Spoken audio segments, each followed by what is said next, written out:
Hey friends, so today I'm doing a studio vlog and I'm going to be carving some kurinuki bits and also shaping some kurinuki today.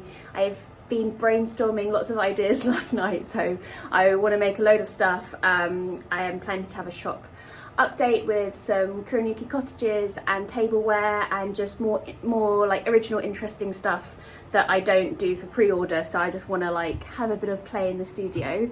And yeah, so I'll just show you.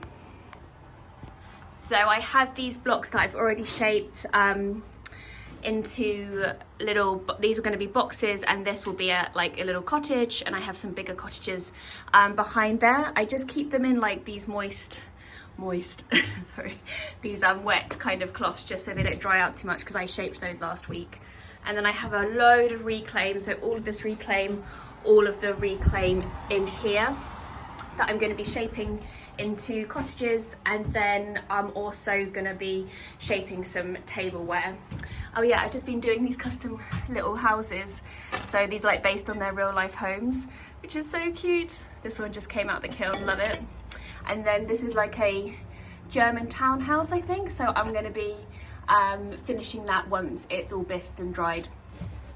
So I need to let it dry out, then it's going to get bisqued, and then I will be painting that. Yeah, so oh yeah, just one little thing.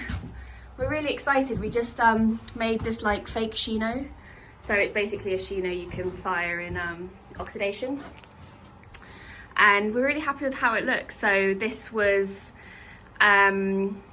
so this one I dipped, and then I used like a, oh, I'll show you actually. A brush, sorry, my studio is really messy. I used this like kind of brush to like brush through the glaze when I dipped it, and so it goes red when it's thinner, so I really love that effect actually.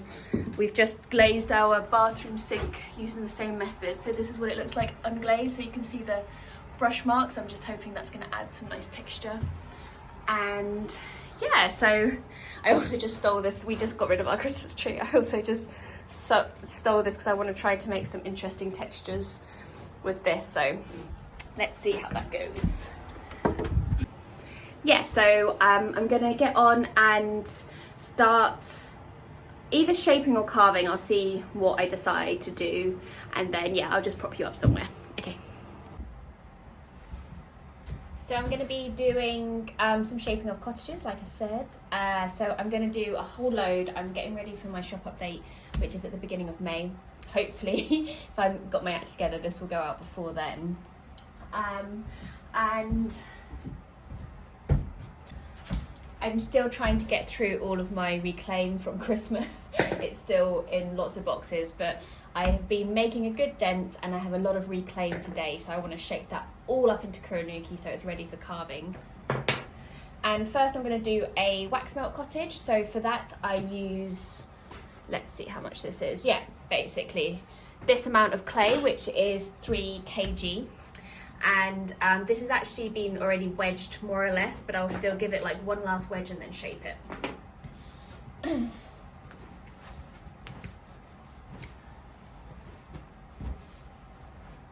Hopefully you can see that. So I do the spiral wedging technique. It's because I learnt pottery in Singapore, and it's more, I think it's more of an Asian technique maybe. Everyone I've met here always does ram's head wedging. I just found that once I got the hang of spiral wedging, it was much easier for me, especially with larger volumes of clay, because I do a lot of kurinuki. You start with quite a lot of clay to begin with, and depending on what I'm making, I don't always need to wedge that up really properly. Sometimes I really like to have the texture still in there, so when I carve I get some lumps and bumps and holes and stuff, which can look cool. But these cottages are more smoother, and if I get it, and they're very thin, so I mean I carve the wall very thin, so if there's a hole in the wall because of a bubble, that can be really annoying. So I just try to make sure I wedged it up.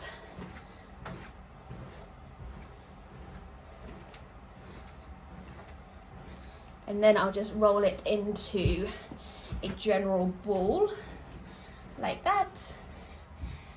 And then just, I think I have something weird in there, take that out. And then yeah, I just slap it into a general column kind of shape. So yeah, I'll just give you an example actually. I have one here. These are my wax melt cottages if you haven't seen them. And the kind of roof comes off and you can put your wax melts in there.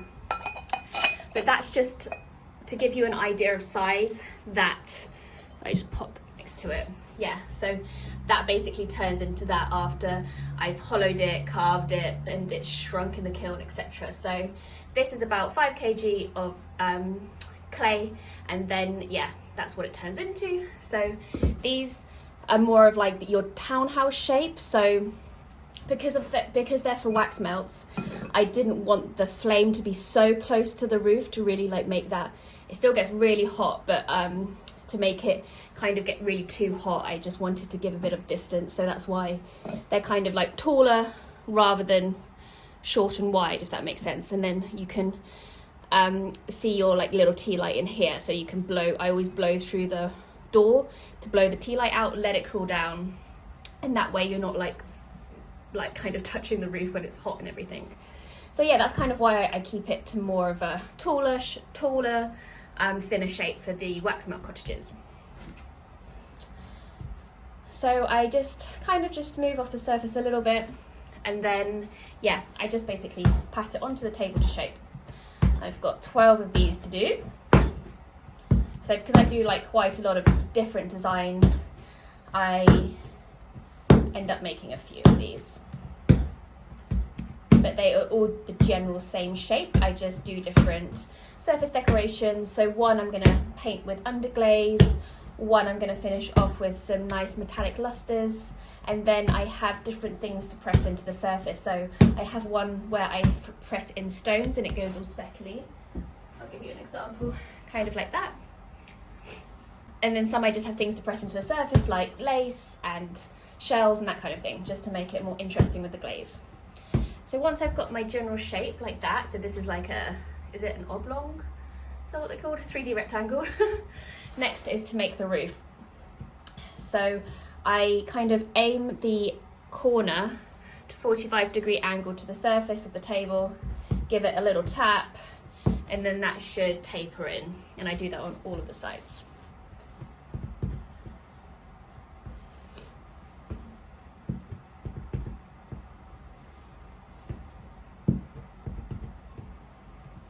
Something like that.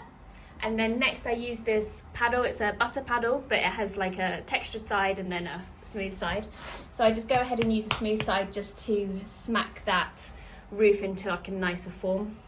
When I do it, I kind of don't like go like that. So kind of like that. So that's the motion rather than that, if that makes sense. And that just kind of helps to get that clay kind of moving up into the roof.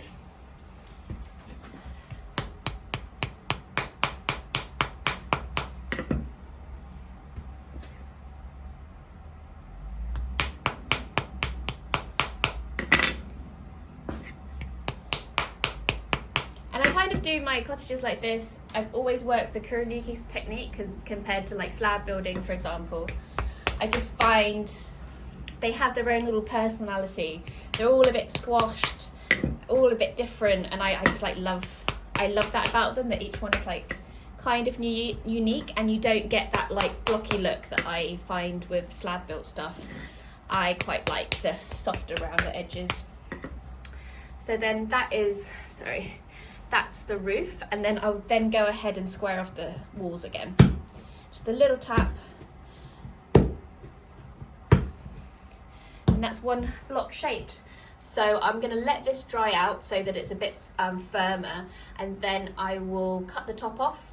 That will become the roof, and I'll hollow out the roof and the walls, and then cut all the windows and everything. So yeah, I might be able to, depending on when I finish up this blog, I might be able to finish these off, but obviously you can imagine that this takes a while to dry. If I'm in a rush, I'll take it into the house, but at the moment I'm doing so many that it'd be really hard work to carry them all back and forth to the house. So I'm gonna leave them in the studio until they're ready. So one is done. And yeah, I'm just gonna leave them up on the shelf for them to dry. So yeah, I'm just going to go ahead and do that. So I've got 12 of those to do, and then I'll get on and do my other ones. So I have ones for tea lights and one for incense cones. I'll just kind of show you, actually, it might be easy. So yeah, these ones are for incense, so they have a little chimney, so you can put an incense cone and the smoke comes out. And then these ones start from about 1.5 kg, and these ones are actually the same. So I just shaped the roof a bit different to more of a point, rather than each of the sides are sloping up. This one just goes into a straight point. So yeah, I'm gonna get on and do those. So yeah, these are ones that I've already shaped. So yeah, so these are the incense ones. I haven't got any of the tea lights yet. And then these are just some boxes that I'll carve. So yeah, I'm gonna do that. And oh yeah, I haven't shown you the Harry Potter was very helpful and made this rig for me to film. So I always do my kurinuki on this side of the table just because the light is much better. So yeah, it's actually really handy. So I have this is from Moment, I think it is from Moment, kind of like a rig that I can just plop. I'll do it now so you can see. So I just plop my phone into that rig, and then gives me a nice view. And this is all adaptable, so this is all adaptable. This is on a, what is that, you know, you can move it around. These all move and get locked, so I can have it pretty much, I wanted it anywhere in the studio. So you put it on these like tracks, these copper poles, and then it kind of moves up and down these, because I wanted to be able to film my throwing as well. So I haven't done that yet, so I'll see how that goes, but it's very useful so far. So yeah, that's where you were. I'm gonna pop you up there. And it's nice because I have the iPhone and it's magnetized, so that really helps. Hey, so I'm back. I've just shaped a lot of cottages. I'll just spin you around. So I've got these guys here. These are the wax melts that I was showing you at the beginning.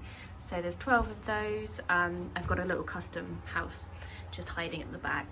And then all of these. So I have this one is incense, tea lights. And then I did some little miniature versions to make a little village, which I thought would be super cute. Yeah. So I've just shaped the cottages. I think I showed you that. And now I've just done a few plates, and I'm starting on some / mugs. So I'll just show you that.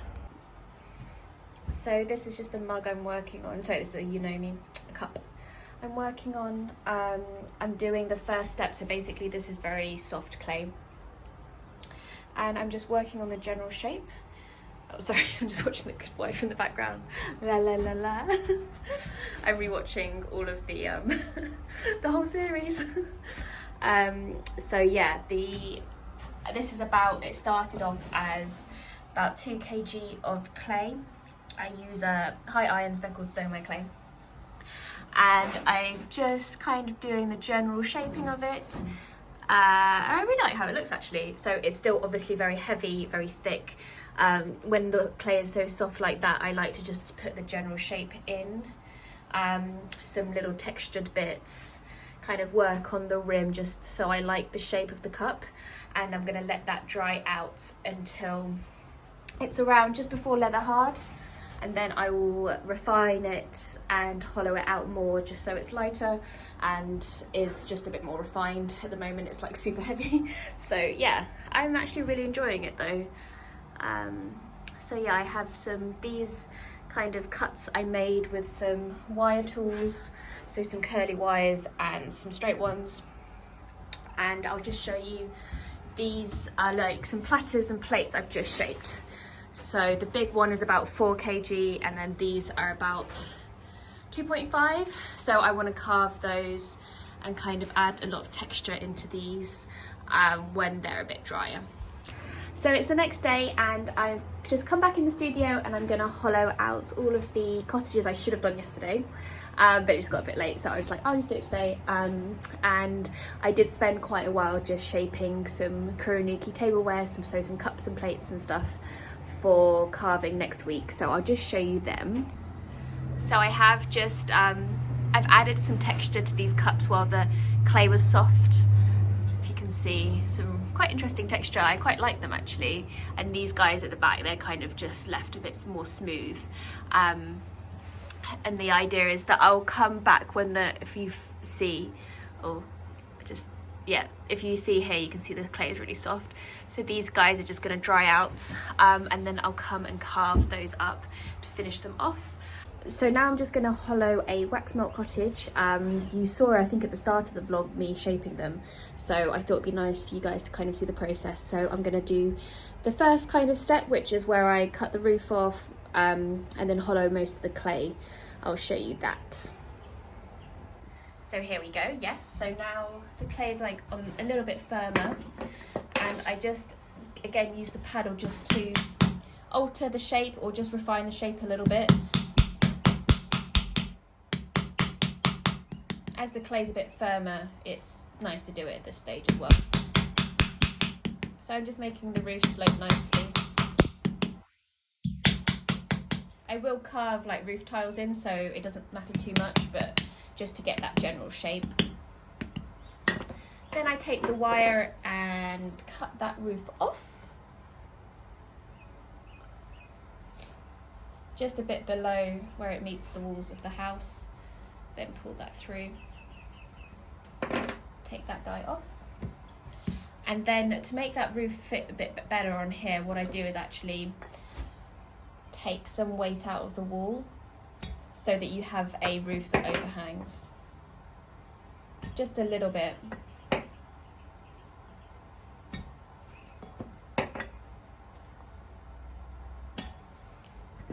So that when I put that roof on, there should be a slight overhang to it, which is good.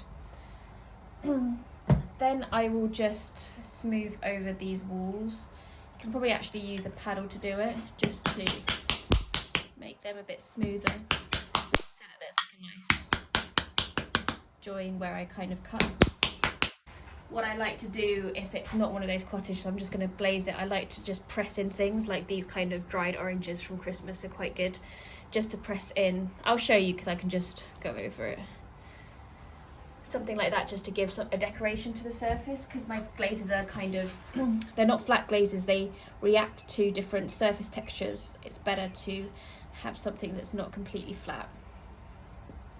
But yeah, for this one I'm going to leave it smooth because I'm going to again carve in some decoration. So yeah, so then that's that bit done, and what I do is just remove all of the clay from the inside, leaving some clay in the walls, something like about 1 centimetre thick, I would say.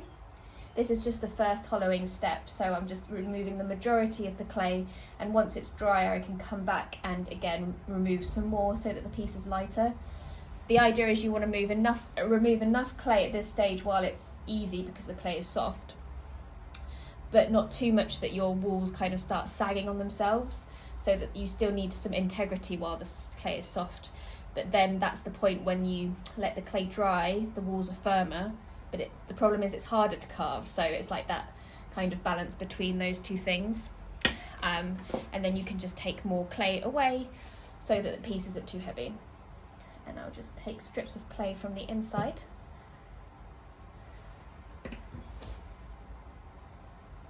Don't know if you showed you the tool I'm working with, so this is an angled tool that I like to kind of use like that to get a ribbon, and this is just a flat tool that I will just go in and take ribbons like that.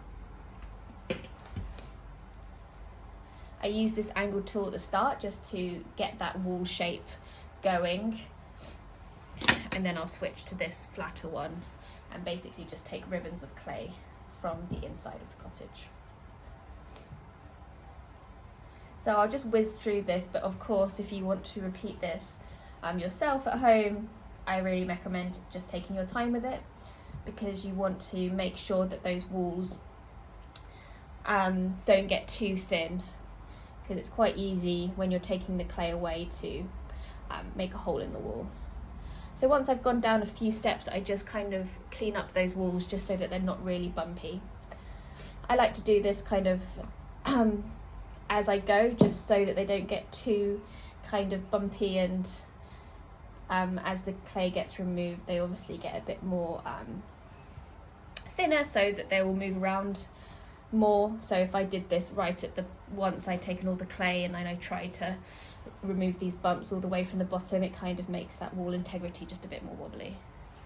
So just something like that. So I'm about a third of the way in now, so I'll just keep going until I get to the bottom.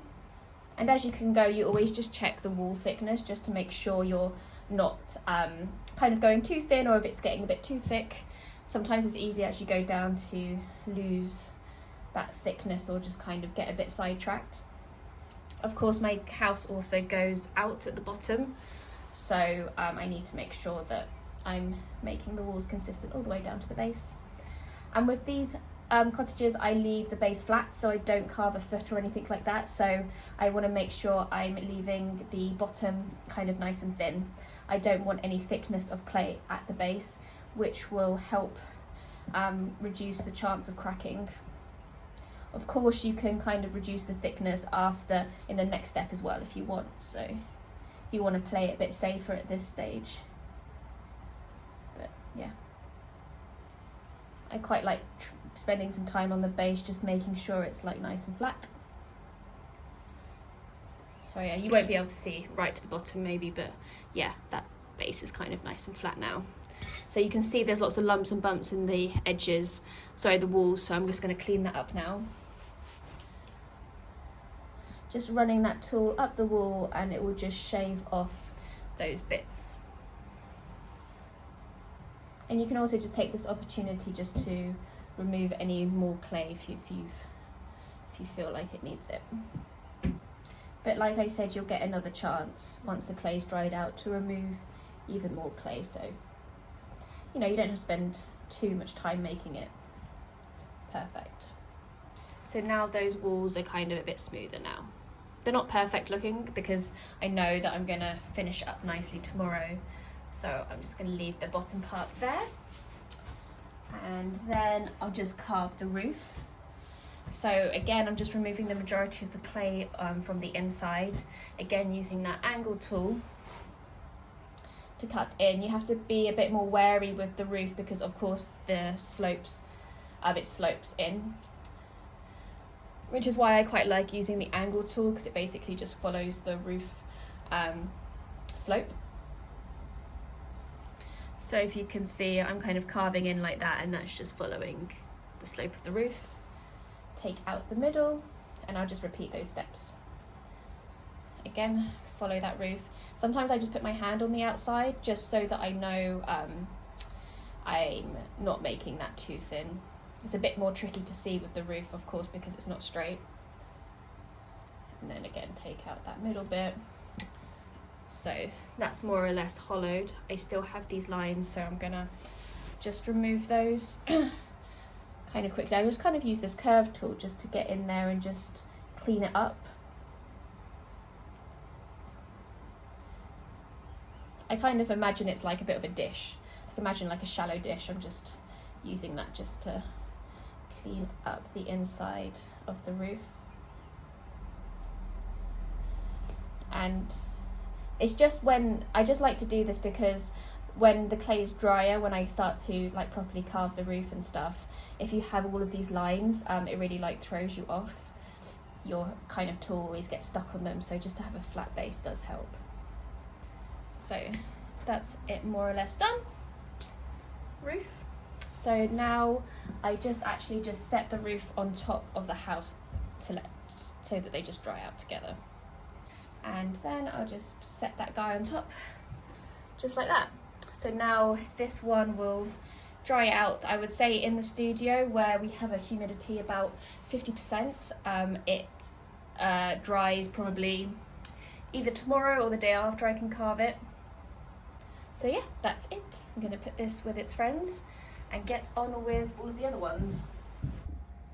Hey, yeah, so I'm back on another day. So I've let the wax melt cottage that I hollowed out before, I think was probably the last clip, that's hardened up now, so I'm going to do the final carving. So I just removed the roof first. I always flip it over just to clean up the bottom. I quite like using these this tool for that. It's this it's a Xiem tool. It's their, I think it's teardrop. I'll leave it linked down below. I just run that over the base just to smooth that off, kind of remove anything that's stuck to it. Sometimes, because I use 2 different clays in the studio, I always have like just a little bit of like brown clay on it, so just to, yeah, there we go. And then I always use one of these kind of tools to clean up the corners. I always like to bevel in the corners of my cottages. I just think it looks nice, and it just gives me like a nice clean line at the base to glaze to. It also helps to remove any weight from the bottom. It's quite hard to get right into that corner when you're carving or hollowing it out. Just pop my maker's mark in there, and then I will just take a very kind of damp, not too wet, sorry, sponge, and just go over the sides. And then, because this is all a bit messy here, I will just take a scalpel and carve away just slightly around the opening, just so it has like a nice smooth kind of line. So it looks something like that. I also just tap it on the side, so that just makes sure that this is all like kind of at the same level. And then I get this kind of tool. It's like, I quite like using it for doing this part of the hollowing. And I always put my hand on the outside just to know how thin I'm making it. It's very easy to make a hole at this stage. So if you put your hand on the other side, you can kind of feel any weaknesses in the wall. Or when the wall's getting too thin, you'll feel it on your hand, and you know to kind of stop carving in that area. And then when I get to the top, I kind of angle it horizontal, so that if I keep doing this, you kind of can disrupt that rim quite easily, or the opening. So I kind of angle it.